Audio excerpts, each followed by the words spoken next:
welcome to the show.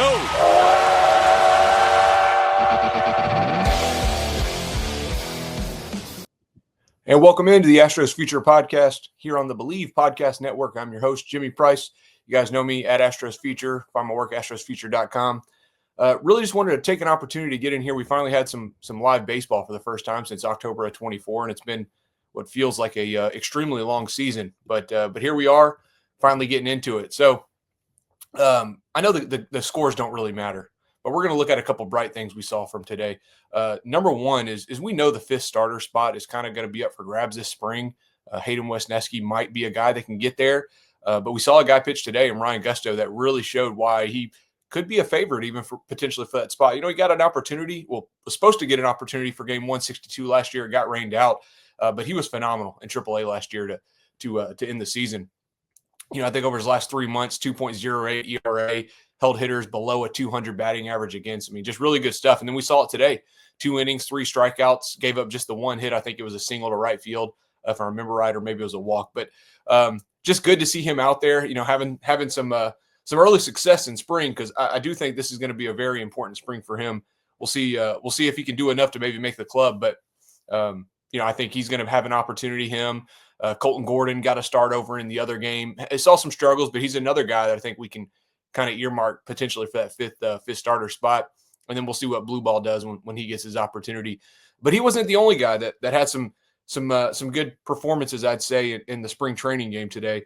Like I said, can't take away too much from the score. We're really looking at just individual performances. But even Trey Dombrowski had a nice outing and you know, had a really good year 2 years ago with Fayetteville, set their record for like single season strikeouts. I mean, single season strikeouts.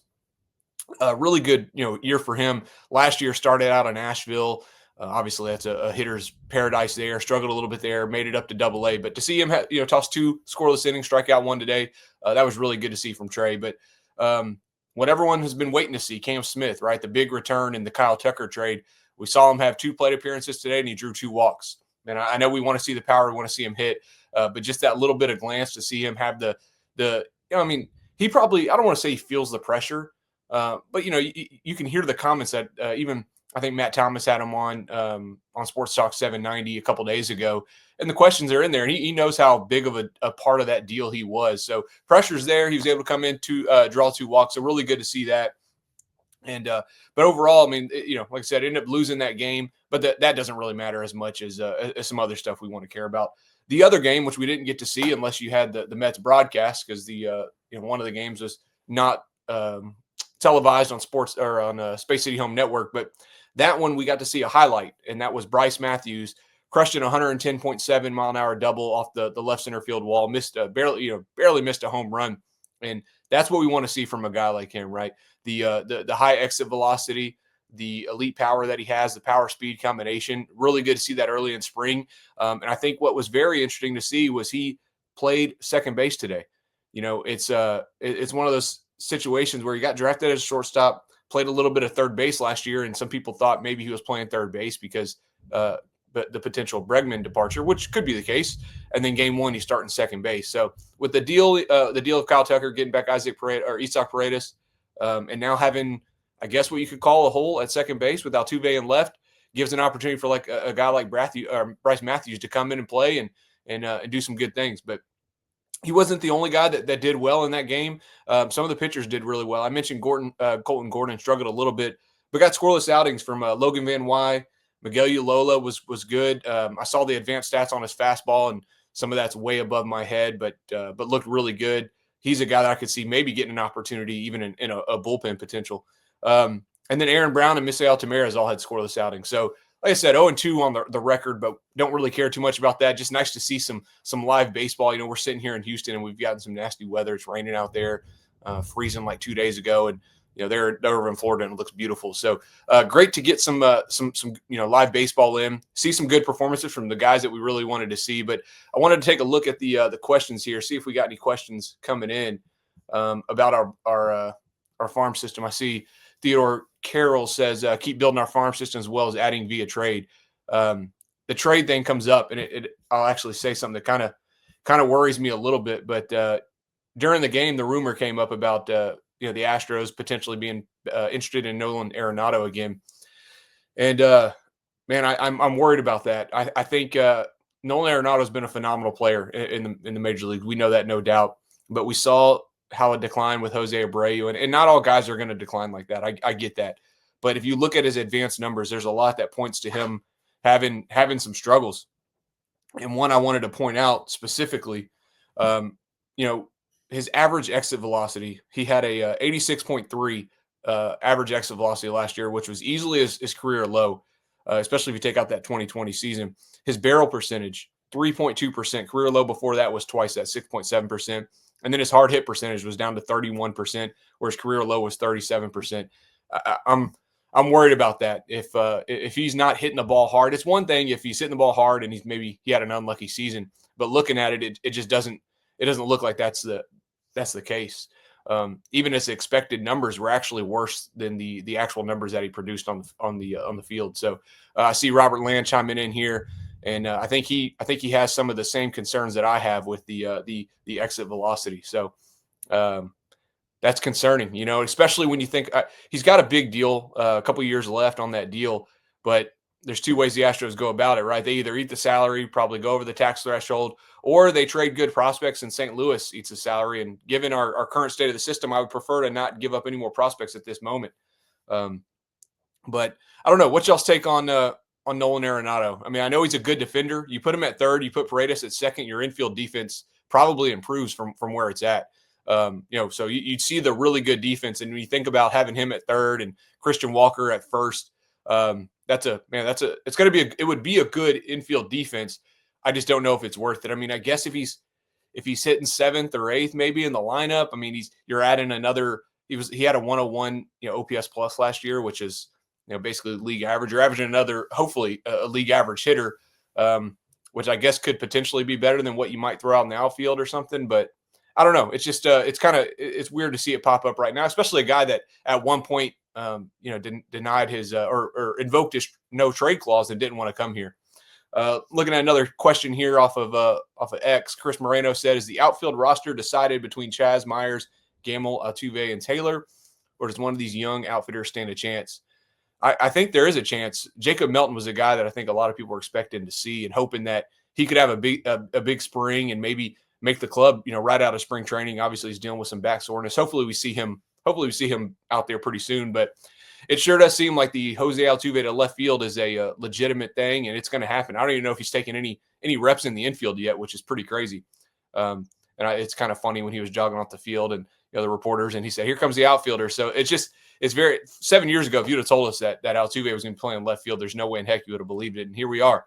But if that puts the best roster out there on the starting nine, get you your best offensive performance, and I know it's been beat like a dead horse, the defensive struggles that Altuve has had at second base. But if you can improve there and Altuve's league average in left field, then you probably take that. So, yeah, I don't think it's decided yet, but I think Altuve out there is a real possibility. Obviously, we know what Myers provides defensively, and then hopefully Chas can get back to what he was 2 years ago. In 2023, Chas was 22 homers, had like a near 800 OPS. Obviously, we saw what he did in the World Series in 2022. So if he can get back to that kind of level, that would be huge. Let's see. I see Stros 4-on-1 locking in. He said, about to go live on Locked On. Arenado makes no sense if Cam Smith is ready in a year or two. Why use Cam in right field when it's so much harder to find an elite third base? I agree, Robert. I think that's kind of a tough one. If you're bringing in Arenado, and I think if I remember right, they said he's got maybe 3 years on his deal. That could be a little worrisome, bringing in a guy like that when you got a guy like Cam Smith or even Bryce Matthews. I do think Cam Smith going to right field is a potential, not necessarily because he can't handle third, but, man, the guys, he just turned, I think, 22. Today was his birthday. And 6'3", 225 pounds. Like maybe he adds a little bit more weight. We'll see. But him. I don't know if y'all could hear that thunder in the background. Man, this weather in Houston. Ready to get out of this. I'm ready for some spring weather. When we got like 80s, like last week, I was super pumped, and now it's gone and we're back to freezing. But Cam Smith in right field, I think it's just a matter of getting. I think I was on with Juicebox Heroes a couple days ago, and I think it's just a matter of getting your best nine guys on the field. If that's Cam Smith playing right field or left field or third base, I think they're just trying to find, if he can hit, they're going to find a spot for him. Same with Bryce Matthews. You see him playing second base today.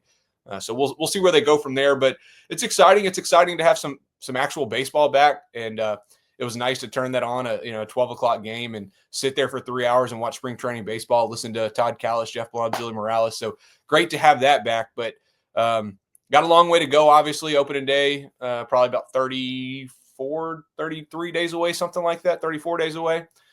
So we're getting there, but I'm excited. I'm actually really excited for this season, especially compared to maybe some years past. And I know it sounds strange to say this, but like when you're always the heavy favorite, as the Astros were the last 7 or 8 years, I don't know if I want to say the excitement kind of wears off, but it's almost like, all right, wake me up when September's around, when October baseball starts. And now the Astros are, they're not the favorite. They're not the favorite to win the AL West. It's kind of a toss up really between them and the Rangers and the Mariners. So having the expectations lowered, trading Kyle Tucker, bringing in a good player like Christian Walker, Isaac Paredes, the move of Altuve to left field, the potential of getting a Lance McCullers, a Luis Garcia back in late April or early May. I mean, that's like, if those guys pitch like they did before, that's like adding, two really good free agents to your team that you didn't have last year and that you would have for the majority of this year. So with all that, I know the expectations are a little bit lower, but it actually kind of makes me a little bit more excited about what we have going into 2025. So let's see. Todd Walker says, rather stay away from Arenado since we have Paredes, and believe he has a better bat at the moment. I think that's definitely true. I mean, projections say it, and the last 2 years say it. Paredes is going to be a better hitter at third base than Arenado. How he does in Dakin Park, Arenado or Paredes is yet to be seen. But in terms of what they've done the last 2 years, I would definitely say Paredes is the better player. Not necessarily defensively. Arenado is phenomenal defensively, and even last year his defensive numbers may have went down a little bit, but still really good. And I don't know. I just read something that said, Jim Crane, I guess, is enamored with Nolan Arenado, and he's kind of pushing that. We'll see if it's the right move. I mean, I think you got to figure out who you're bumping out of the lineup. If I guess that just means Paredes to second, Altuve to left, and Dubon is now bumped out of the lineup, or one of those other outfielders, whether it be Melton or Gamble, whoever would get that left field spot potentially if Altuve didn't start out there. But I think assuming or as long as nothing goes wrong, I think we're going to see Myers in center field and McCormick in right. And I don't want to, when a guy has like 3 really good years, like McCormick has his first 3 years, especially 23 being a really good year, and then he has a down year, you don't want to completely write him off, in my opinion. I'd like to see him get another opportunity. It's not like he's in his 30s and it's a decline because he's, losing athleticism or whatever. Obviously, he just never got into a groove last year. It was kind of off and on the bench. So I want to see what he can do. I think that's huge for the Astros. If they get him back to what he was 2 years ago, even what he was in 22, you're adding an above average right fielder to this team. And then the drop off from Kyle Tucker to whoever is taking that spot in the outfield is not near as drastic. And I will say, I think I posted it on my Substack newsletter last week, I think it was, but I think there's a lot of reasons to be optimistic about the Astros offense. And one of that is, the Astros were, I think Tucker played in 78 games. I know a lot of this is random, but I think they were 500 in those 78 games he played. And obviously phenomenal player, was probably on track to be a top 3 MVP candidate if he didn't get hurt. But I think that they performed well without him, and losing him in this deal, but then getting a guy back like Paredes, getting Wisniewski, getting a prospect like Cam Smith. I don't think there'll be a major drop off in terms of offensive production. And then you add a guy like Walker, who's replacing what was the worst first base production, I think, in baseball last year with, what we saw from Abreu, and then even Singleton when he got an opportunity to the other guys. So I think you made up a lot in there. You about washed at third base, maybe a little bit of improvement offensively from Paredes, or from Bregman to Paredes, and then right field. That's where the big drop off could be if McCormick doesn't get back to where he was. But we'll see about that. But I don't know. I'm really excited to see Altuve in left field. Today would have been a good day, good day to be out there. DeZenzo had plenty of plays out there, and the wind was all over. So hopefully we'll see Altuve soon. But like I said, I want to open up any questions. If anyone's got anything on here, any questions about prospects and who they're kind of excited to see this year, not necessarily just in spring, but also all season long. Me and Kenny are going to be recording tomorrow. We got a little draft style thing we're going to do for the prospects that are in spring, and we're going into it blind. So we're going to do a draft style. I don't know who he's taking. He doesn't know who I'm taking. So that'll be fun. And we'll be looking at the guys that are in spring, not necessarily the ones that, are getting some play today. Like we saw Luis Baez get a couple at bats today. Saw some other young guys. You can always tell, right, when they don't have their name on the back of the jersey. But so yeah, I don't know. I'm just excited to have baseball back, man. It's 2 games in. It feels good to, like I said, to be able to turn the TV on and see some baseball, and hear the voices of Callis and Blum and Morales. So I got a question here. Does Melton come up early on? I think it's a matter of his performance. I really think if Melton had a huge spring, we could potentially see him right out of spring training with the big league club. But I think we saw last year, like Dana Brown is not afraid to promote prospects fast. We've seen that. He's done it at the lower levels, but he's also done it at the major league level. Joey Loperfido had a monster April last year and came up right at the end of April. If Melton doesn't start with the big league club and he goes down to AAA and he does well, they're going to find a spot for him. And then I think the bench is still kind of unknown right now who's going to get those bench opportunities. So it's really going to be up to Melton. If he hits well, he'll have an opportunity, but it's going to be up to his bat, I think. Got a question, Todd Walker chiming in again. Which of the young pitchers in AAA could we see blue ball, Gusto? I think Gusto for sure, blue ball for sure. I mean, we saw last year, injuries are going to happen. You can't predict it. They're going to happen. The Astros are going to need all the pitchers they can get. So I think we'll see all of them. Which one gets the longest run? We'll find out. Like I said, Gusto was supposed to start 162. And I'd have to go back and look. I don't remember when blue ball started. I don't know if he was an option for that or if he had started a couple days prior. But I think we're going to see both of them at some point in 2025. And they may not have that high 90s fastball, or maybe some of these top prospects that you see these other teams pulling up. But I think they're gonna be inning eaters. They're gonna be guys who can come up and give you some solid innings. And I mean, the Astros' development with pitching, right? I think Gusto talked about it with Julian Morales and some of the pitches that they've tried to add this spring. And, he's seen what they've done with some of these other guys and with Hunter Brown last year, bringing the 2-seam back. And so I'm excited to see what they can do with them. But yeah, it was a 3-headed monster in AAA. And, shout out to the Sugar Land Space Cowboys, AAA National Championship last year. If you didn't get an opportunity to go out to Sugar Land and watch them play, you have to. Minor league baseball is like none other. Imagine paying like $20 to sit like right on the field. That's basically what you're doing at every seat in the house. There's no bad seat with minor league baseball, but we got to see Colton Gordon, AJ Blueball, Ryan Gusto, a lot of those guys last year. And then what was really cool is we got to see Jacob Melton and Bryce Matthews and I think DeZenzo, Shea Whitcomb obviously play in the AAA National Championship. Whitcomb was the MVP of that game. But to see those guys kind of come in and get an opportunity, Bryce Matthews started the season in Asheville, was started out okay, hurt his back, ended up making up to AA, did pretty well, but both those teams didn't really experience much success. Immediately came up to AAA, and bam, he's in the PCL championship, and then he gets his first homer. I think it was in the AAA National Championship, was his first AAA home run. So really cool for Sugar Land to kind of put on like that, especially considering the lack of success that some of the other teams had.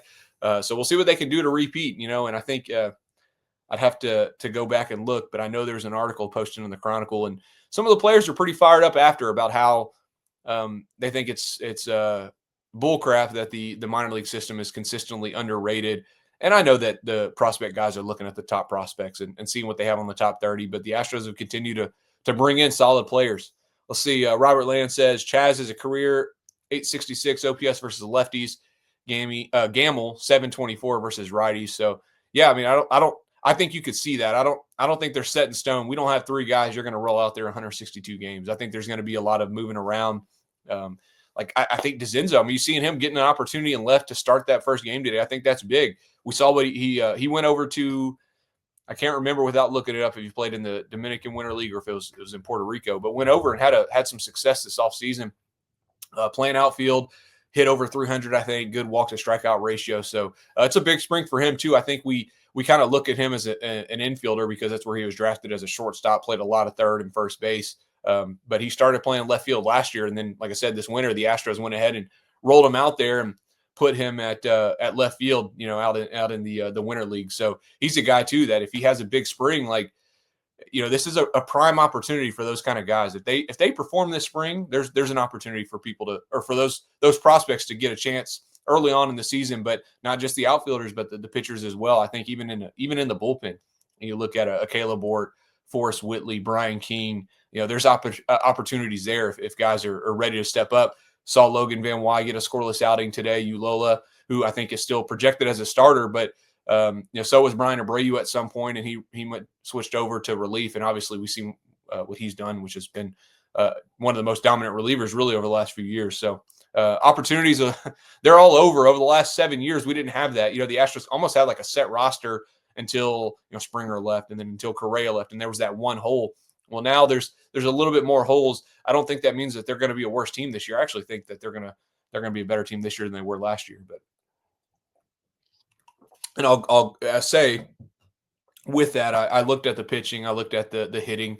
Man, there's plenty of reasons to be optimistic. If you look at what the pitching staff did with Framber Valdez and Ronel Blanco and Hunter Brown and Spencer Arrighetti, and you look at the overall line of Spencer Arrighetti, and you may think, okay, he had like a 4.5 ERA, but I think it was for sure down in the threes over the last 3 months, and he was better than the Yankees pitcher that won AL Rookie of the Year. So I'm excited about the pitching staff, and then the bullpen too. I mean, Caleb Bort was nasty last year. Forrest Whitley, I think, is going to finally get his full chance to be a major league player. We saw him get a little bit of run.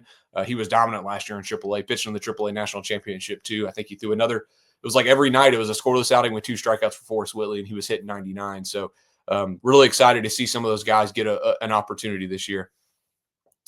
Any other questions we got out there? Anyone want to ask anything about prospects? Like I said, I'm looking at the major league roster right now because the spring training games just got done, but I do think there's some low-level guys that I'm really excited about for 2025. Chase Jaworski, Kenny Gomez. We'll see how long it takes Kevin Alvarez to get stateside, but excited to see what some of those young guys can do in our system.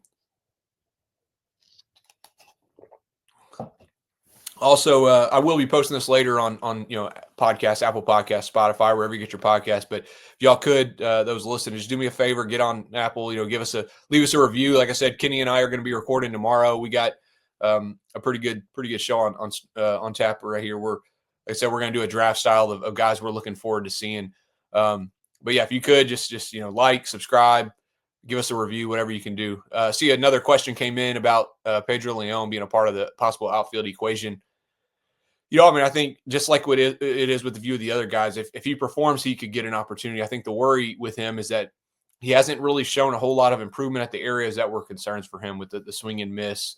And that's really like the main concern. He hits the ball hard. We've seen that dude crushes home runs, but he has a lot of swing and miss in his game. And when I was talking on a podcast a couple of days ago, I almost compared it to like a Teoscar Hernandez type situation where if he's part-time with the Astros, I don't know if he's going to have success. If he can go to a team that's maybe in a rebuild where they can run him out there for 150 games and he can get his feet wet and start to get set up, then maybe we see him run into some home runs because that's how he's been in AAA. He's got some strikeout concerns there, but he'll end up hitting 20, 25 home runs, stealing 30 bases. So I just don't know if that opportunity is going to come here. But he provides what you might want on a bench, was the guy that come in and steal some bases, guy with some pop. So I don't know. I think, like I said, I think the bench is really up in the air right now. I don't know if they're tied to any of these guys. I mean, we didn't even talk about Brendan Rodgers signing a minor league deal, but won a Gold Glove a couple years ago. Not great offensively, but not an absolute dud either. And I saw someone had said I don't remember who shared it on X, but he wanted to come to Houston. He saw the Bregman deal. He saw Altuve going to left field, and he called his agent and asked him to call Houston and see if they were interested, which I thought was pretty cool. That just to see players like, they're paying attention and they're having their agents call and reach out. And I hope he can get an opportunity because, I mean, that's a guy who has shown, to be a good major league player. I think he put a more than 4 wins above replacement a couple years ago in Colorado. So I remember him vividly from that 2015 draft because he went into the minors and he crushed it like day one. Unfortunately, didn't do that all the way through his major league career. But yeah, it's another good pickup that I think either could be a bench bat, maybe a utility player playing all over the infield, or could maybe even carve out a starting role if he hits. But yeah, so tomorrow, me and Kenny are going to record. We'll probably post it on Monday. I'll post this one later on Spotify, YouTube, all that stuff. But we're going to talk about really a lot of the offseason moves. So just kind of let you know where we're at with this. We recently changed our podcast network to the Believe Podcast Network. So there was some time over the last few months we didn't really record much because of that, but we're back at it now. So we're going to get caught up on all the moves, Altuve at left field, the trade of Tucker, all that. We're going to give our thoughts, Kenny and I, and then we'll do a draft, like I said, of the prospects we're excited to see in spring training. And I'm actually really excited for it. I even added the little the ESPN draft chime thing. So that'll be good. That'll be good.